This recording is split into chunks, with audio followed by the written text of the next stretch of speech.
હું પણ કેટલો ભાગ્યશાળી છું. ભગવાનનો પ્રસાદ સૌથી પહેલા મને. એટલા માટે કે ભગવાનની સેવા માટે સૌથી પહેલા તમે જ આવો છો. વડીલોએ કહ્યું છે કે સેવામાં જ મેવા છે અને મેં તો એ જ કર્યું છે. ઠીક છે, સેવા કરતા રહો, મેવા ખાતા રહો. અને બીજું છે જ શું? ચાલો આલો બીજો મેવો. બસ. કામિની, આની તો આંખ જ નથી ખુલતી. એક તો એ છે જે હંમેશા ભગવાનની સેવામાં લાગેલી રહે છે, અને એક આ ઉઠાવાથી પણ નથી ઉઠતી. માં, એને સુવા દો. આ ઉઠશે તો ઘરમાં ભૂકંપ આવી જશે. શું મતલબ? મતલબ જાણવા માંગો છો માં? આ ઉઠશે તો શંકર અને પારોનું પ્રેમ નાટક ભંગ થઈ જશે. આટલી મોટી વાત તારી જીભ પર આવી કેવી રીતે? માં, તમે હવેલીમાં રહીને પણ અંદરની વાત નથી જાણી શકતા, અને બહારવાળા અંદર આવ્યા વગર બધું જાણી લેશે. એટલે તું તો કોઈની વાતોમાં આવીને પોતાની બેન ઉપર લાંછન લગાડે છે. પહેલા કાનોએ સાંભળ્યું હતું માં, આજે આંખોએ જોઈ પણ લીધું, એટલે જબાન ઉપર આવી ગયું. પ્રતાપ, બંધ કર તારી બકવાસ. માં, તમે મારી તો જબાન બંધ કરી શકો છો, પણ દુનિયાવાળાની જબાન નહીં બંધ કરી શકો. હજી પણ કંઈ નથી બગડ્યું માં. જેટલું જલ્દી થઈ શકે શંકરને હવેલીમાંથી બહાર કાઢો. એવું કરવાથી પણ ખાનદાનના માથા પર લાગેલું કલંક નથી ધોવાતું પ્રતાપ. બેટી, આ તો ગાંડો છે. તું એની વાત કેમ સાંભળે છે? નહીં માં, પ્રતાપને પોતાના ખાનદાનની ઇજ્જતનું બહુ જ ધ્યાન છે, પણ આ મુશ્કેલી તારાથી દૂર નહીં થાય પ્રતાપ. હું કરીશ. શંકરા હવેલીથી જરૂર જશે, પણ એકલો નહીં, મારો સાથે પરણીને એની સાથે લઈને. તારું મગજ તો ખરાબ નથી થયું ને? હા માં, થઈ ગયું છે. ત્યારે જ મેં મારા જીવનનો ફેસલો કરી લીધો છે.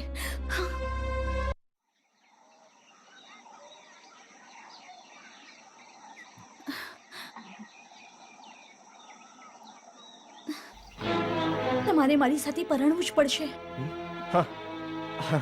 આ ગાંડપણનો પણ કોઈ જવાબ હોઈ શકે? આ કાંડ પણ નથી, મારી જિંદગીનો સવાલ છે. તમારે જવાબ દેવો જ પડશે. અચ્છા, જવાબ દેવો પડશે. મને જરાક વિચારવા દો. શંકર, આ મજાક કરવાનો સમય નથી. મને મારા સવાલનો જવાબ જોઈએ. આવો સવાલ કરતા પહેલા તે એ પણ વિચાર્યું કે હું કોણ છું, શું છું? હું એક અનાથ છું. તમે લોકો જ મારો સહારો છો. તમે લોકોએ જ મને પાળી પોષીને મોટો કર્યો છે. આવી વાત હું વિચારી પણ ન શકું. હું દુનિયાવાળાને શું મોઢું બતાડીશ? પિતાજીને શું મોઢું દેખાડીશ? તો શું હવે તમે મોં દેખાડવા લાયક છો? કેમ? મેં શું પાપ કર્યું છે? લોકો તમારા અને મારા માટે વાતો કરી રહ્યા છે, અને એમનું મોઢું બંધ કરવાનો એક જ રસ્તો છે, આપણો લગ્ન. પારો, તે ભવિષ્યનું વિચાર્યું છે? પૂરો અંધકાર છે. કોણે કહ્યું? ના, આવું ન થઈ શકે. આ વિચાર મગજમાંથી કાઢી નાખ. શંકર, મને મારા સવાલનો જવાબ જોઈએ. તું જવાબ માટે આવી રીતે જીદ કરીશ તો પારો, મારે આ ઘરને છોડીને જવું પડશે. મેં માં અને ભાઈને એ જ કહ્યું કે શંકર આ ઘરેથી જશે, પણ પારોની સાથે. શું? હા શંકર. અને જો મેં ના પાડી તો?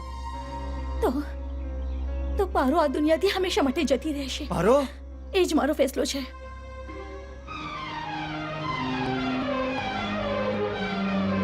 નહીં નહીં લક્ષ્મી, આ ક્યારેય નહીં બની શકે. આપણા ટુકડા ઉપર મોટા થયેલા ભિખારી સાથે પારોના લગ્ન કરી દઉં? એના પતિ પણ સાવિત્રીના પતિ જેવા ખાનદાની જ હશે. સ્વામી, ધીરજથી કામ લો. ધીરજને સહારે હું આ રીતે ચૂપ ના બેસી શકું. એને તો હું જાનથી મારી નાખીશ. શંકર, શંકર! છેરેલા બેઈમાન, તારી એટલી હિંમત! મારી જ આંખોની સામે, મારા જ ઘરની અંદર મારી જ ઇજ્જત લૂંટે. ઇજ્જત લૂંટવા વાળા ડરપોક હોય છે ઠાકુર સાહેબ, સામને ના આવે. ચૂપ રે નમક હરામ, હું તારો જીવ લઈ લઈશ. પિતાજી, ગુનેગાર હું છું, એ નથી. હટી જા પારો. ના પિતાજી, સજા મને આપો, ગોળી મારા પર ચલાવો. લગ્નનો ફેસલો મારો છે. હટી જા પારો, નહીં તો હું તારી પણ જિંદગીની પરવા નહીં કરું. માલિક! રોકાઈ જા રામુ. લોહીથી કદાચ ગુસ્સાની આંખ ઠંડી થઈ જાય. આજ તમાશો જોવા માટે મેં આ બાળકોને જન્મ દીધો છે. લક્ષ્મી, તું વચમાં ના બોલ લક્ષ્મી. કેમ ના બોલું? શું આ બાળકોની માં નથી? હું પણ એમને પ્રેમ કરું છું લક્ષ્મી, પણ ખાનદાનની ઇજ્જત મને વધારે વાલી છે. તમારા આ જ વિચારોથી સાવિત્રીની જિંદગી ખરાબ થઈ ગઈ. પતિ જુઆરી અને દારૂમાં વહી રહ્યો છે. દીકરીનું જીવવું મુશ્કેલ થઈ ગયું છે. પહેલી ગોળી મને મારીને તમે પુણ્ય કમાઈ લો. પછી બીજી ગોળી પાર્વતી પર ચલાવી દો. એના પછી કામિનીને મારી નાખો. ખેલ જ ખતમ થઈ જાય. ચલાવો ગોળી, ચલાવો.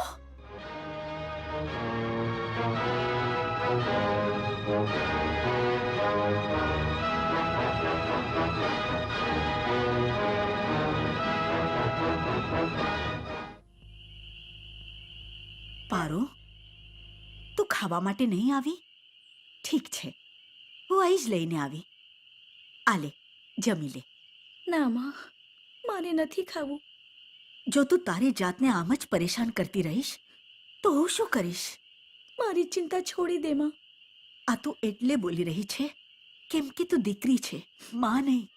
માં, હું તારા બાપ દીકરીની જીદથી તંગ આવી ગઈ છું. કેમ કરીને એમને સમજાવીને આવી છું તો તું અહીં ખાવાની ના પાડે છે. હું સાચું કહું છું માં, મને જરાય ભૂખ નથી. છતાં પણ થોડું જમી લે. ભૂખ્યા પેટ ના સૂવું જોઈએ દીકરી. ખાઈ લે થોડું. ખા.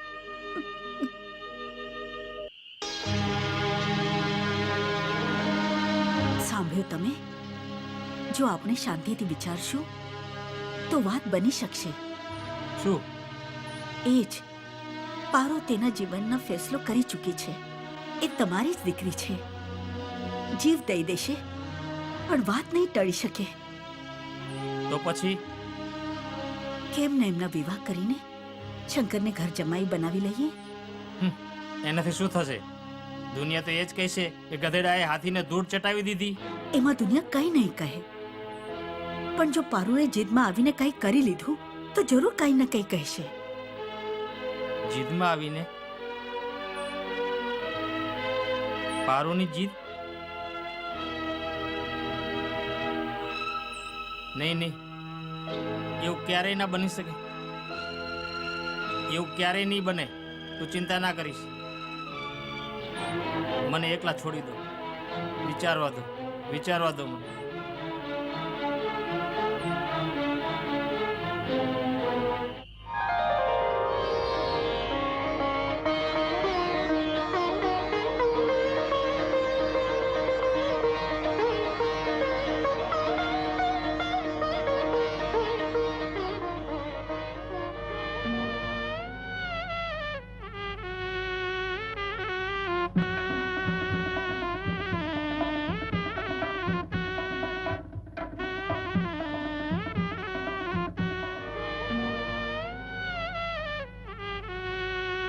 ભાઈ મજા આવી ગયો. બહુ સારી ખાતરી કરી. ઠાકુર સાહેબનું શું થઈ ગયું જે તેમની ફૂલ જેવી દીકરીને એક ભિખારીની સાથે બાંધી દીધી? અરે ભાઈ, આમાં પણ કઈ રાજ હશે. જરૂર. હે ભગવાન, શું ઠાકોર સાહેબને તેમની દીકરી એટલી ભારે લાગતી હતી કે કૂવામાં ધકેલી દીધી? એવું ના કહો બહેન. આ કેવા લગન છે? ના ઘરવાળા ના જાનવાળા. મારા પલ્લે કઈ નથી પડતું.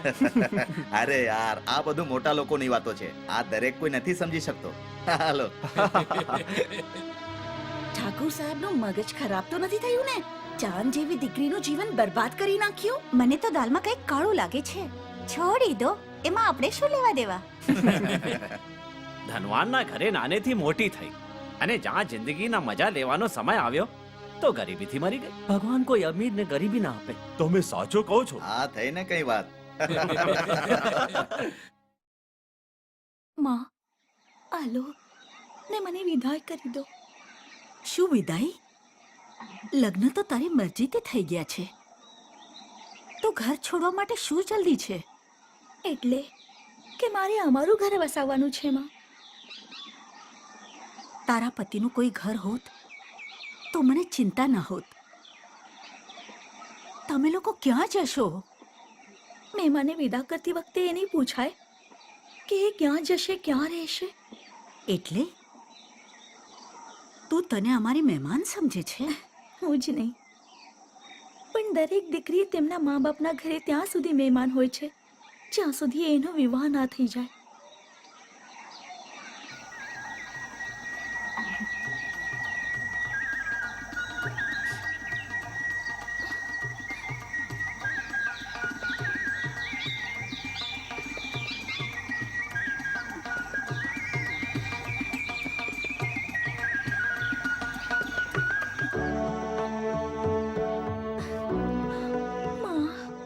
દીકરી, જુગ જુગ જીવો, ફૂલો ફૂલો.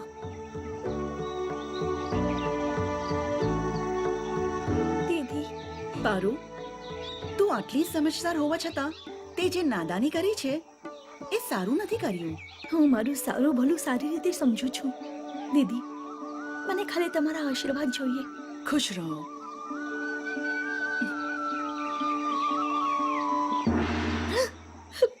માં, દીકરી, શેઠ, દીકરીને વિદાય નહીં કરો. દરેક દીકરીના બાપે સહન કરવું જ પડે છે.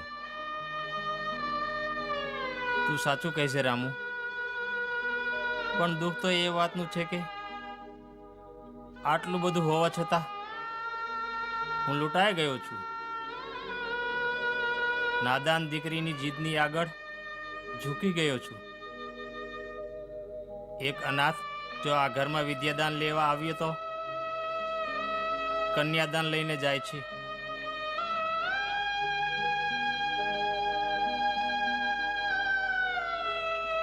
જા દીકરા.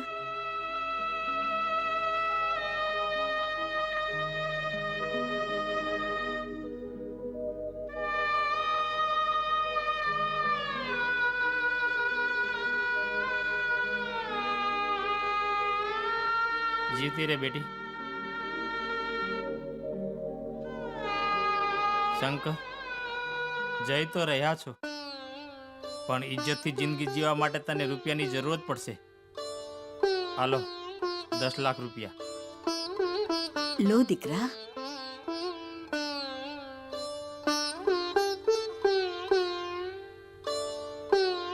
ગરીબને પણ એમનું માન હોય છે પિતાજી. એને રાખવા માટે મારે રૂપિયા નહીં, તમારા આશીર્વાદ જોઈએ.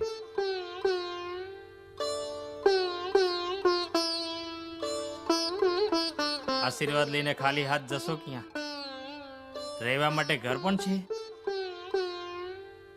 ભગવાનની દુનિયા બહુ જ મોટી છે પિતાજી. તમારા આશીર્વાદ મળી ગયા, બધું જ મળી. ભગવાન તમને હિંમત આપે. જ્યાં પણ જાઓ ખુશ રહો. આ ઘરના દરવાજા તમારા માટે ખુલ્લા રહેશે. પારો બિટિયા, પારો બિટિયા. અરે, આ તો રામુ કાકાનો અવાજ છે. ટાંગી વાળે ચાંગા રોકો. અરે રામુ કાકા, રામુ કાકા, મને તો એમ લાગતું હતું કે તમે તમારી દીકરીને ભૂલી ગયા. અરે દીકરી, તારા ગરીબ કાકાની આ ભેટ સ્વીકાર કરી લો. કાકા, જ્યારે મેં મારા માતા પિતા પાસેથી કંઈ નથી લીધું તો તમારા મા બાપ બહુ જ અમીર છે, એમની પાસે ધન દોલત બધું જ છે. પણ તારા રામુ કાકા તો બહુ જ ગરીબ છે, અને ગરીબ પાસે તો દિલ સિવાય કશું નથી હોતું. જો તમે ના પાડશો તો ગરીબનું દિલ તૂટી જશે, અને દિલ તૂટવાથી ભગવાન પણ નારાજ થાય છે. નહીં દીકરી, હું નથી ઈચ્છતો કે ભગવાન પણ તારાથી નારાજ થાય. લઈ દીકરી, લે આ લે. કાકા, સુખી રહો. અરે ભાગ્યવાન, જરા જુઓ તો કોણ આવ્યું.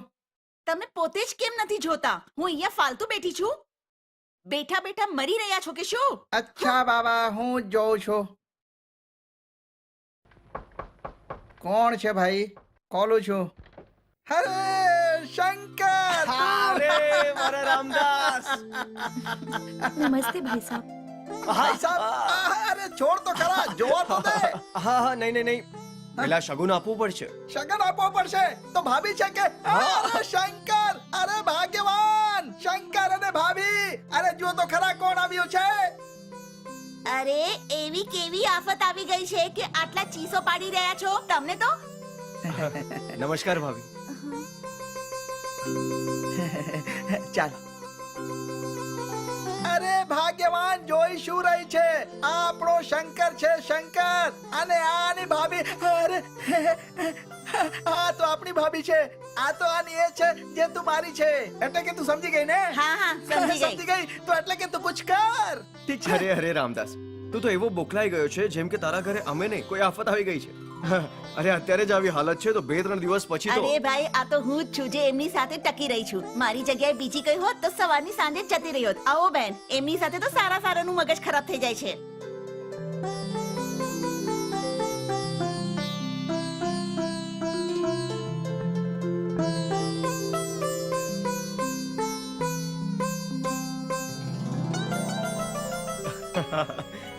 દાસુ તમે હંમેશા આમ જ ઝઘડતા રહો છો કે શું? અરે ના ભાઈ, ખબર નહીં આજે એને શું થઈ ગયું છે. આમ તો દિલની ખરાબ નથી, તું એની વાતનું ખોટું નહીં માનતો. અચ્છા પેલા એમ તો કે તે તો ચૂપચાપ લગ્ન કરી લીધા અને અમને બોલાવ્યો પણ નહીં. શું બતાવું દાસુ, વાત જ કઈ કેવી હતી શું વાત હતી? બતાવું. તો હજી સુધી તે સાસરાનું મોઢું નથી જોયું. અરે શું થયું છે તને? ચૂપ રે નાલાયક, એટલી પણ ખબર નથી પડતી કે ઘરમાં મહેમાન આવ્યા છે. પોતાના ઘરમાં મહેમાન થોડી કહેવાય.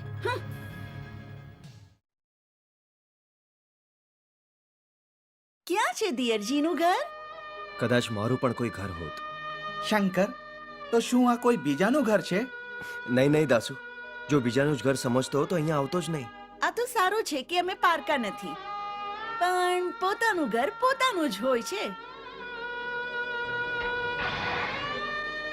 જો શંકર, તું જો આવી દિલ તોડવા વાળી વાતો કરીશ ને તો હું તારી શિકાયત તારી ભાભીને કરી દઈશ. અરે અરે અરે આ શું ભાભી અરે તમે? યાર તું પાછો બોકલાઈ ગયો. જો હું લાવું છું. અરે આ શું કામ લાવ્યા? સાંભળો, ચા પીને જરા બહાર જઈશું. ભાભી જરાક મારી વાત સાંભળો. તારો મતલબ એ છે કે જો શંકર, સારું નહીં થાય. ભાભી, તમે આને પોતાનું જ ઘર સમજો. આની વાતમાં જરાય વિચાર નહીં કરતા. જો તમને કોઈ પણ તકલીફ હોય, શું પોતાના ઘરમાં તકલીફ નથી થતી ભાભી? કેમ ના હોય ભાઈ? જો શંકર, ભાભી કેટલા સમજદાર છે. હા ભાભી, તમે આને પોતાનું જ ઘર સમજીને બધું સહન કરી લેજો. થોડાક દિવસોમાં ભગવાન બધું સારું કરી દેશે. તમે બરાબર કહો છો ભાઈ. ઓહો, મોંઘવારીએ તો હેરાન જ કરી નાખ્યા છે. કેટલી પણ કરકસર કરો પણ પુરુષ નથી પડતું. પહેલાના જમાનામાં મહેમાન ઘરે આવતા તો લોકો એમને ભગવાનનો અવતાર સમજતા, પણ હવે મુસીબત સમજે છે. અરે કેમ ના સમજે, મોંઘવારી જેટલી છે. પોતાના પેટનું તો પૂરું નથી પડતું તો કોઈ બીજાનું પેટ શું ભરશે? સાચું કહો છો ભાભી. સાચું કહું તો આજકાલ કોઈએ કોઈના ત્યાં જવું જ ન જોઈએ. પારો, જો ચાય પી લીધી હોય તો ચાલો બહાર ફરી આવીએ. હમણાં આવી. જો શંકર, તારું આ પાગલપણ મને જરાય સમજમાં નથી આવતું. હમણાં તો તું થકી હારીને આવ્યો છે, એ બિચારી પણ થાકી ગયા હશે અને તમે છો કે ફરવા જઈ રહ્યા છો. દાસુ, આ બધી વાતો તારા સમજમાં નહીં આવે. અચ્છા અચ્છા સમજદાર સાહેબ, જરા મહેરબાની કરીને જલ્દી આવતા રહેજો. એવું ના થાય કે ફરતા ફરતા એકદમ ફરી જ જાઓ. ગભરાવ નહીં દાસુ, જો અમે ફરી ગયા ને તો અમારી લાલી તને નહીં ફરવા લઈ જાય. સમજ્યા? આવ.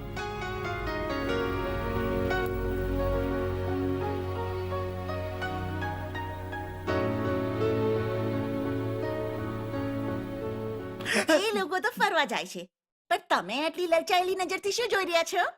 હવે તો બસ જોવાનું જ રહી ગયું છે ભાગ્યવાન. કેમ કે તમારું અને અમારું તાલમેલ તો ક્યારે થયું જ નહીં કે હસીન જોડાની જેમ અમે પણ ક્યારે, એટલે કે સમજો. ભાડમાં જાય તમારા ક્યારેક અને એનો મતલબ. મને એક વાત કરો, તમે શંકરને પૂછ્યું કે નહીં?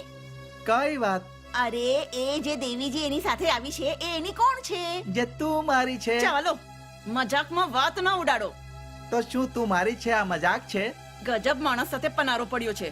હું કહું છું પેલી એ નથી જે આપણે સમજી રહ્યા છે. થઈ પણ કેવી રીતે શકીએ? ઓહો શ્રીમાન ભોળાદાસજી, નહીં, શ્રી રામદાસજી. મતલબ તો એક જ છે. હું એ કહી રહી છું કે તમારા શંકર અને પેલી દેવીજી પતિ પત્ની ન હોઈ શકે. તારો કહેવાનો મતલબ તો એ છે કે આ છોકરાઓનો બાપ જ હું નથી. સાંભળો, જીભડી સંભાળીને વાત કરો નહીં તો હું પણ બોલી દઈશ. હા, હે ભગવાન,